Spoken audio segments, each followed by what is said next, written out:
Hi, this is Remembering the Past, the show where we talk about people who've died recently who've had a profound effect on our history, our society, or our culture. Tonight we're going to start out with two broadcasters, both radio and television, who may not be known to the general audience, but were very well known in their local areas. One nationally, one locally. We'll do our local broadcaster first. He was Jim Conway, who died recently at the age of 94. He was one of the first Chicago broadcasters to do both radio and television. He's best known for his news broadcasts, but he also did one of the first talk shows on Chicago television. And here's what local broadcast reporter Robert Feeder wrote about him. Over a Chicago radio and television career spanning 4 decades, Jim Conway was the first local broadcaster to announce the Japanese attack on Pearl Harbor on WBBM AM 780 and the first to anchor a half-hour news program on WGN Channel 9. But it was as the suave and charming host of several morning television talk shows that he gained his widest following and most enduring reputation. Jim Conway truly was a leading man, said Bruce Dumont, founder and president of the Museum of Broadcast Communications.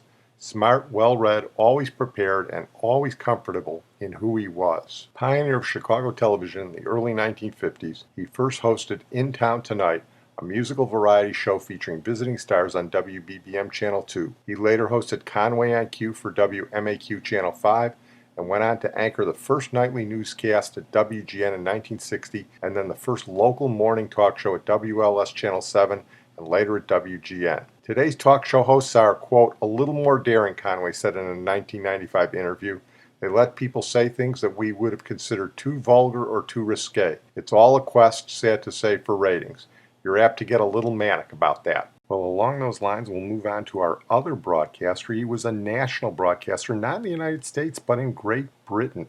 Sir Terry Wogan, who died recently at the age of 77, again, not well known to most Americans, but a mainstay of British television and radio. Terry Wogan was a nice Irish boy born in Limerick. He was handsome, he was witty, he was charming, and he was self-deprecating.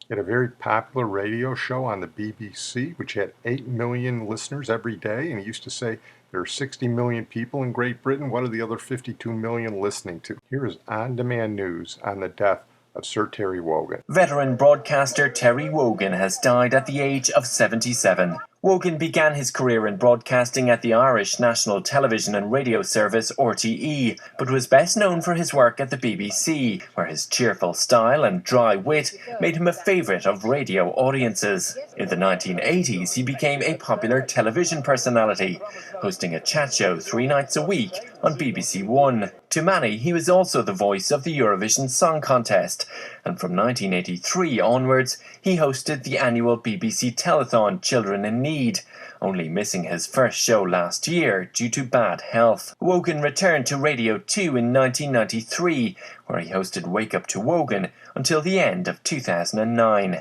Station controller Bob Shannon said today that Wogan's wonderful personality and charm made him an essential and much-loved part of our lives, and that he will be missed enormously. It's interesting how Sir Terry Wogan embodied the values that we were talking about with Jim Conway a continent away. And here is Sir Terry's sign-off after his last BBC Two radio program. It's a model of class.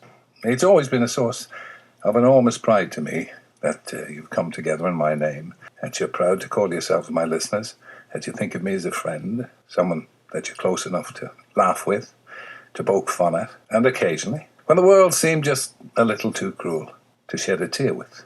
And the years together with you have not only been a pleasure, but a privilege. Thank you. Thank you for being my friend. Jim Conway and Sir Terry Wogan, the type of broadcasters you don't hear much in the media anymore. We're going to move on now to our feature tonight, Kenny Sailors, who died recently at the age of 95, the greatest basketball player in University of Wyoming history. He led Wyoming to the 1943 NCAA championship. He was the most valuable player. He was a 2-time All-American in 1943 and 1946. He was in the Marines in 44 and 45 in the South Pacific, but he's best known for revolutionizing basketball by popularizing the jump shot. He may not have invented it. The origin of the jump shot is unclear, but he clearly refined it and made it a part of the game. And as Bobby Knight says in a little while, there was no innovation in any sport that was more revolutionary than the jump shot in basketball. Here is Kenny Sailors late in life talking about how he developed the jump shot. I get a kick out of this. Part of this was recorded at his local barber shop. Basketball was just about my whole life when I was growing up. When I got into the NBA, nearly everybody shot two-handed when it started out. I didn't. I was the freak. I shot them one-handed, you know. My brother was a good ball player and a good athlete. We'd play one-on-one, and I never could get a shot off, and he really enjoyed that because he was 6'5", and I was just about 5'7", probably. He used to tell me that you better find another game. This isn't your game. It's for big men, tall men. Somehow, the idea come to me as if I jump up, and I knew I could jump, I'd jump straight up, bring the ball up right over my head. I'd let it go, and the thing went in. His feet was on the ground. He hadn't even left the floor. And he said, Kenny, you may have something there. He says, you better develop that shot. It took years. It didn't happen overnight to get a jump shot, but it was the idea behind it. Kids in their community started trying to imitate that shot as soon as they saw it in Life magazine. And I've had people tell me, even ball players tell me, that that's the first picture I ever saw of a jump shot. If you look, everybody's bound to the floor, their feet, except mine. And that was one of the standard rules in my day, was in defense or on offense, you never left the floor. Every time he comes in here, somebody knows him. It's pretty popular. I'm not popular, that jump shot's popular. But he doesn't really take credit for it. He really doesn't. Well, who would know who's the first kid that jumped in the air and shot a basketball? Just take it and run with it. Who would possibly know? Did good to you. Ray Meyer from DePaul, who coached there for many, many years, he said it the best, I think. Sailors may not have been the first player to jump in the air and shoot the ball, but he developed the shot that's being used today. In 1943, we won the NCAA, we beat the champions of the NIT, we beat the national service student champion, and we beat the national AAU champions, Phillips 66. Wasn't anybody else to beat. I went as far as I could go in basketball, but that still wasn't enough, so I went into the pros and played long enough to get a pension in the NBA. Well, Kenny Sailors didn't have a remarkable NBA career, and there was a lot of prejudice on the East Coast against the jump shot. They thought it was some radical deal, and they thought they owned basketball. And one of the great injustices of basketball is that Kenny Sailors is still not in the Naismith Basketball Hall of Fame. Hear Bob Knight and some other people talk about it. That one-hand modern-day jump shot has changed the game, that which maybe a computer has changed our generation. Nothing has ever changed a sport like the jump shot changed basketball.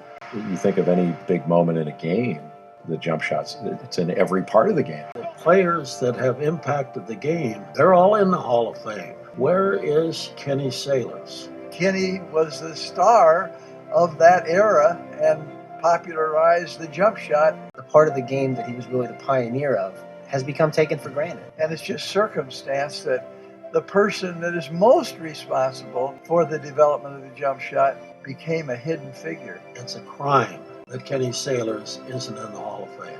It's a disgrace, really, not to have put this guy in it when he got out of the war. Sailors belongs in the Naismith Memorial Hall of Fame. You got the guy who invented the 24-second shot clock in the Hall of Fame. You can't get the guy who invented the jump shot in the Hall of Fame? Nobody in my lifetime has done anything that raised the sport to the popularity that he did. Sometimes history gets lost, and that's what happened with Kenny Sailor's story.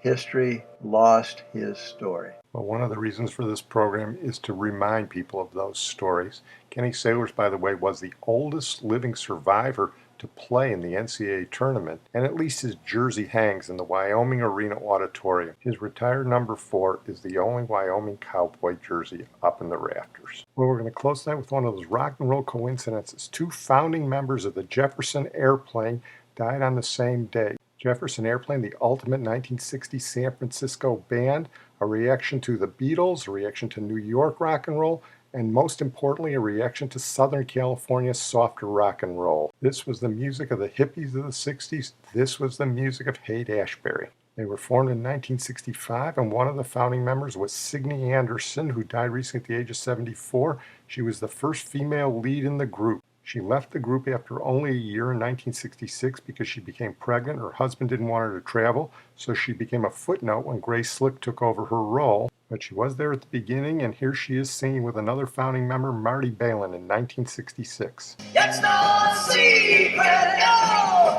when you got me jumping up and down. It's no secret, no, everybody knows how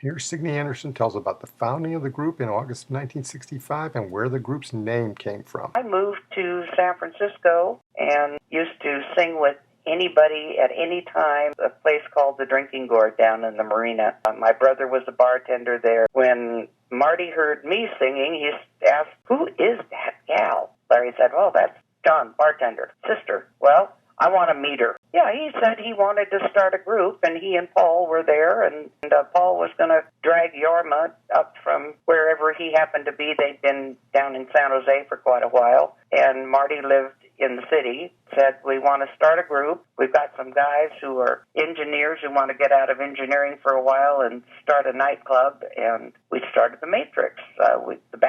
The house had a band, and the band had a house. So we didn't have a name. They had been tossing a bunch of names around. Yorma, I think it was Yorma, had a dog named Jefferson. Someone else said, "Oh, I like that," and Paul threw in, "Oh no, Airplane." And so someone said, "Well, fine, we'll call ourselves Jefferson Airplane." Ralph Gleason, bless his heart, from the Chronicle, happened to hear about us. He came and listened and wrote an article in the Sunday San Francisco Chronicle, said, "This is a group worth listening to," and wrote this marvelous article, and we had lines around the block to get in. Paul there was Paul Kantner, who was another founding member of the group who died at the age of 74 also. Paul didn't write much of their material or sing much of their material, but he was the intellectual focus of the group. They were radical, and he was the chief radical. When Signe Anderson left, as I said, Grace Slick, a nice Episcopalian girl born in Highland Park, Illinois, by the way, took over. She'd been with a popular San Francisco band called The Great Society, and she brought 2 songs with her. Here is one of them, preceded by an interview with Dick Clark on American Bandstand. The Airplane played on Bandstand 2 weeks before the Monterey Pop Festival. Trivia: Jefferson Airplane was the only group to play at Monterey, Woodstock, and Altamont. And I think Dick Clark was a little surprised by Paul Kantner's answer to his question, "What will parents think?"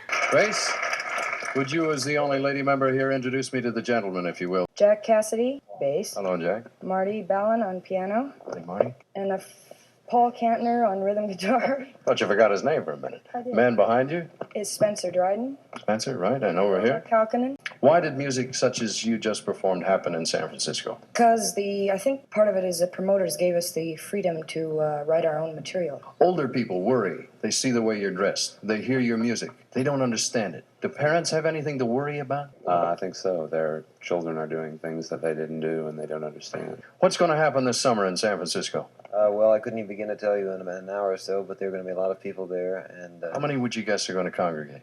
Somebody said 100,000, but I don't know whether this is correct or not. The establishment's going to get a little stirred up over that. And the Jefferson Airplane.